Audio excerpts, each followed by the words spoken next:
Get Some Fantasy Football Podcast, hosted by two-time Bundy champion Andrew Lovick. And when I woke up this morning, I was feeling pretty dangerous. You like that? You like that? You know, I don't pay her to service you. I pay her to service baby Jeffrey, who is now forever unclean. Here is such a struggle. Were you here last year? Well, last year we lost the previous Yeah, one. so look, every game's its own game, okay? I mean, I don't think what happened 5 years ago has anything to do with tonight. What's up, League? It's your boy, two-time Bundy champion Andrew Lovick, coming to you live from Rocky Patel Studios. This message today is brought to you by Coors Light. When the mountains are blue, you go for two. I'm joined today with six-time Purgatory champion Matthew Shepard. And today we have a show for you guys. Football is back and we're ready to go. Fuck you, Brad and Stu. My podcast is better. Let's do this. All right, Matt, welcome here, sir, to our second podcast. Second chapter of excellence coming at you, boys. Second chapter of we know what the fuck we're talking about. Yeah, that's pretty clear that we've really got the process down, and Brad and Stu pretty much are just pegging along at this point, and they pale in comparison. Limp dicks. Slim dicks. Don't go up against Jerry Jones, boys. Ooh, don't go in a pissing contest against Yeah. Jerry Jones. Everybody knows he pisses farther. And longer. We learned that last week. All right, let's get into trade grades. It's been quite a few trades since our last podcast. Hell, shit, Brad only has 7 out of 15 original players on his team. Yeah, I mean, starting off from the great trade debacle of Rodney and Brad making their trade, and now here we are. Had a whole thing going about let's trade, guys. It makes the league great. It makes the league fun. Well, apparently you guys listened and went and traded with Brad, because that's all anybody's done since then is trade with Brad. I'm still here to trade with you guys. Just to let you know. Yeah, I mean, you can call me. I mean, I'm willing to try stuff here. If you guys want to come at me with some stuff, there are other people in the league to trade with besides Brad. I would agree with that, and I feel like there are some people who might actually give you a little bit better value than Brad. Yeah, I mean, looking at the trades we got here, Let's go. He's Let's get winning. into it. All right, between Adam and Brad, Brandon Cooks and Lamar Jackson for Christian McCaffrey. this literally came like on the heels of the Andrew Luck retirement. Adam was asking me about this trade while we were sitting at my parents' house after dinner, immediately after the news came out about Andrew Luck. So it's a trade that kind of makes sense to me. Adam was obviously in need of a quarterback, and Jacoby Brissett is not somebody that we all want to go rushing after out on the waiver wire. He also did need a wide receiver one, which Brandon Cooks fills that void for him. Right. So it worked out for him. I think that he could have gotten a little bit more. I think he McCaffrey. overpaid, but at the same time, Brad knew where he was hurting, knew what he needed, and filled those voids. And there ain't nothing wrong with that. Right. It made it fair for both parties. Maybe on paper it's not necessarily fair, but that trade greatly improved both teams, so you can't really dog it. Next up, we have Copro and Brad. Will Fuller for Tony Pollard. That's just it's not a bad trade. I think they're both basically going to end up being worthless. I mean, Will Fuller's okay. He's a wide receiver too. Yeah, and spending all of last season basically out. Well, Tony Pollard is the clear-cut RB1 right now, and it's just a gamble for Copro in the sense that does Zeke come back week 2, or does he come back week 5, or does he not come back at all? So I think it was just one of those things. I don't think Copro gave up too much for Tony Pollard, but at the same time, on the flip side, if Tony Pollard doesn't start week 1 because Zeke's back, then he basically gave away Will Fuller for nothing, who was a good flex play. Well, Will Fuller's going to be boom or bust. He's going to get you 15 or 16, or he's going to get you 3. So, I think it was a fair trade because in the long run, both of these guys are going to be potentially worthless. All right, next up, Vince and Brad. How did I know it was going to be another trade with Brad? because that's all we have to talk about is trades with Brad. Right. I didn't care for this one too much. I don't know. I guess if you really wanted a kicker, Gurley's got question marks, so I feel like Vincent overpaid for him because you don't know what Gurley you're going to get this year. And if you're basing it off the end of last season, who really knows what we're going to see, what kind of production he's going to have? Does he get injured week 4? Does he get injured week 6? And then is Gurley... And will we ever know that he was injured? Because at the end of last season, they just stopped giving him touches and started giving it to C.J. Anderson, and all of a sudden it was like, what the fuck happened? Where did Todd Gurley go? And there was nothing ever said about it. So, on the meanwhile, Nick Chubb was over here steamrolling dudes.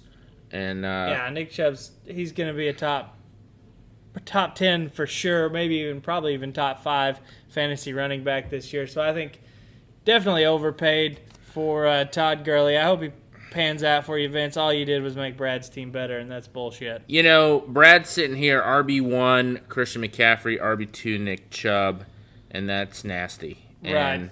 And wide receiver 1, Odell Beckham. Wide receiver 2, it doesn't really matter because you got a 3-headed monster between the 2 running backs and OBJ. So it's...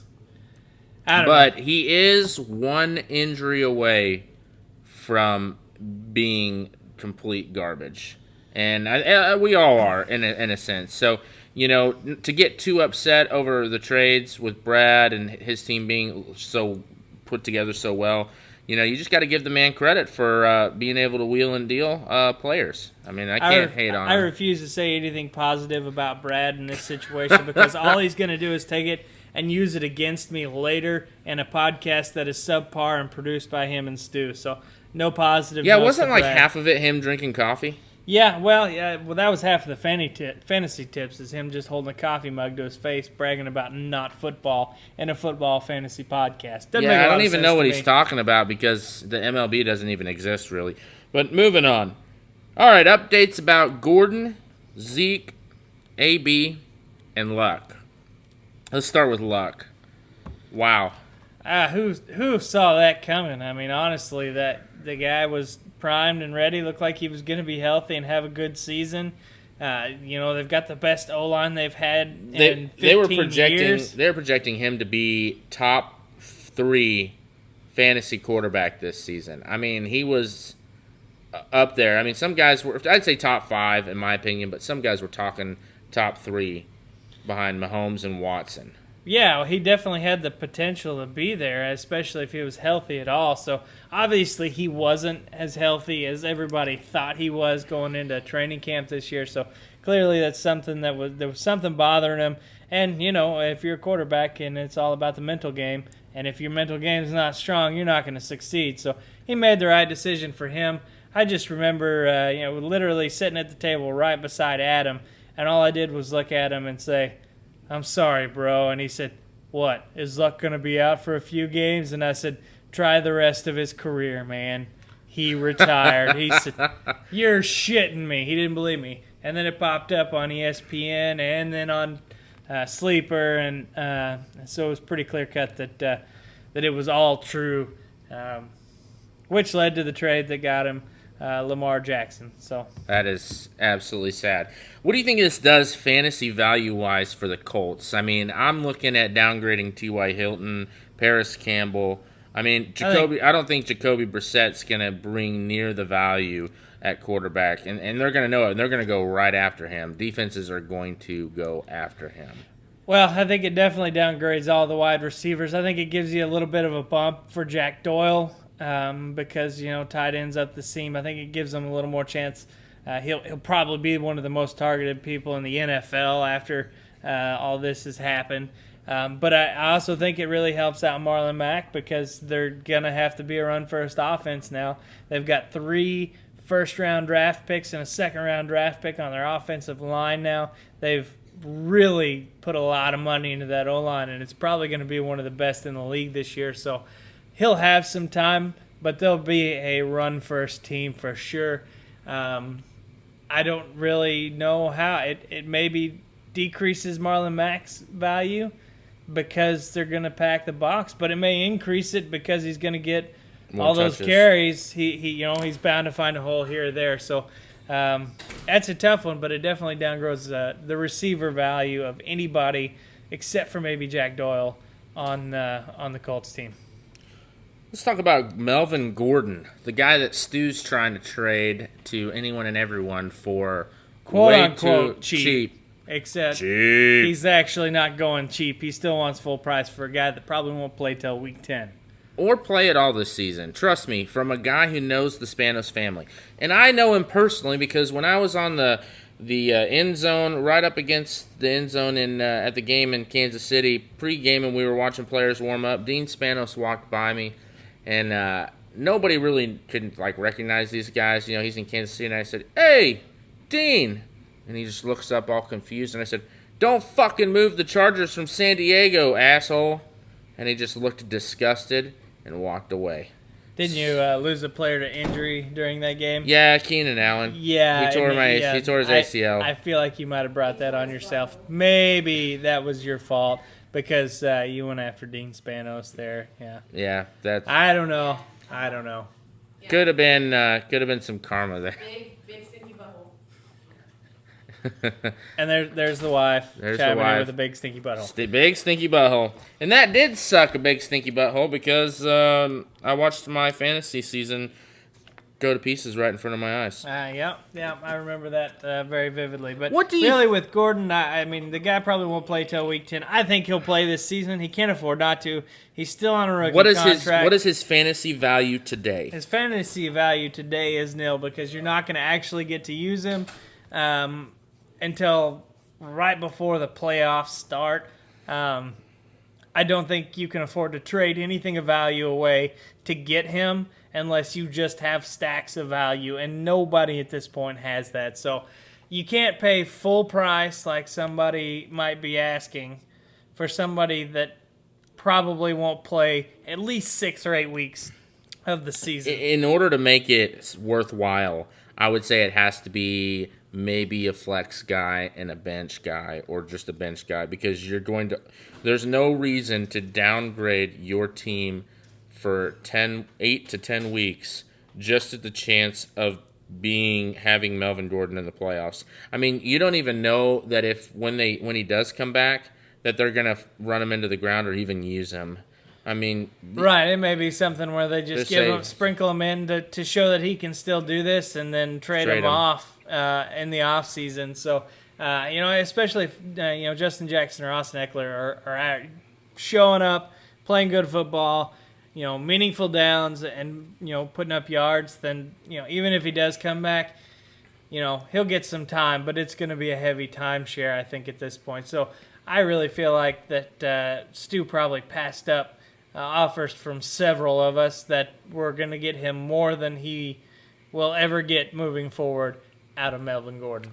I would agree with that completely. However, it is his choice to run his fantasy team how he sees fit. Agreed. I don't disagree with you know that what? at all. The gamble might pay off by holding him, or someone might want to pay high dollar value. You never know as the season progresses. Next up, Antonio Brown.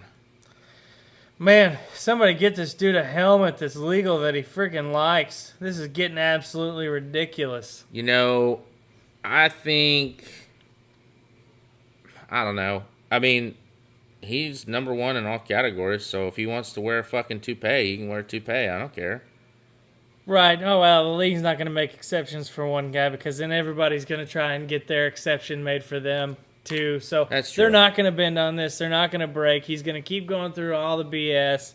Denied on his second try to get a helmet approved. So he's going to come back. He's going to play with a new helmet. He's supposedly going to be ready for week 1. Does he have his feet back? Yeah, he's been back in practice prior to the second helmet issue. He was back in practice. Little lighter duty. They're not letting him quite go as hard on his feet.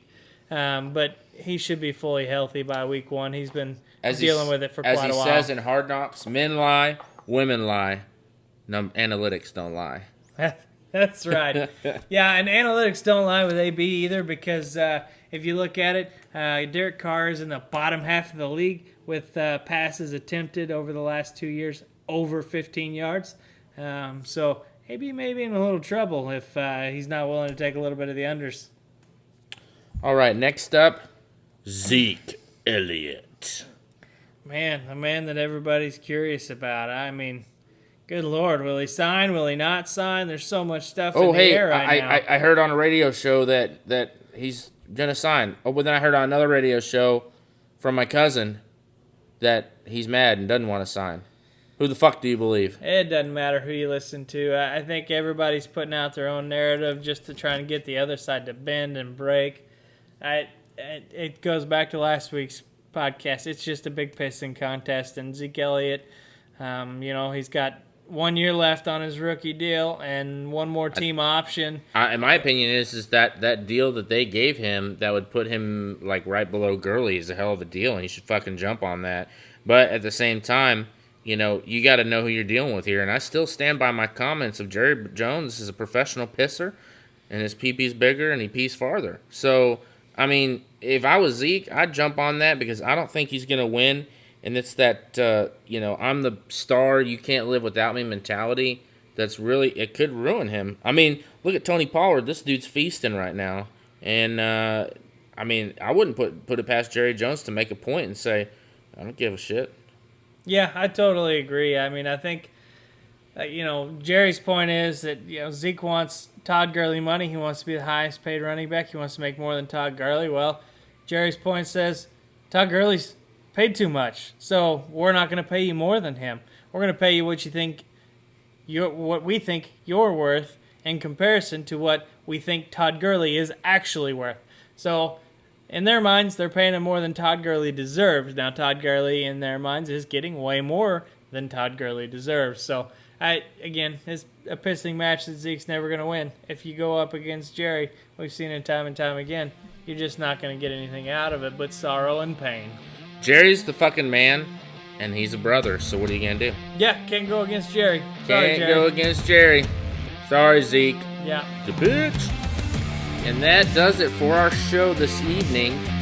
Remember, fuckers, listen to us and not Brad. His fantasy tips suck. And so does him and Stu's podcast. Yeah, we definitely do better. This is your home for fantasy football news. The news you know, and the news you can trust.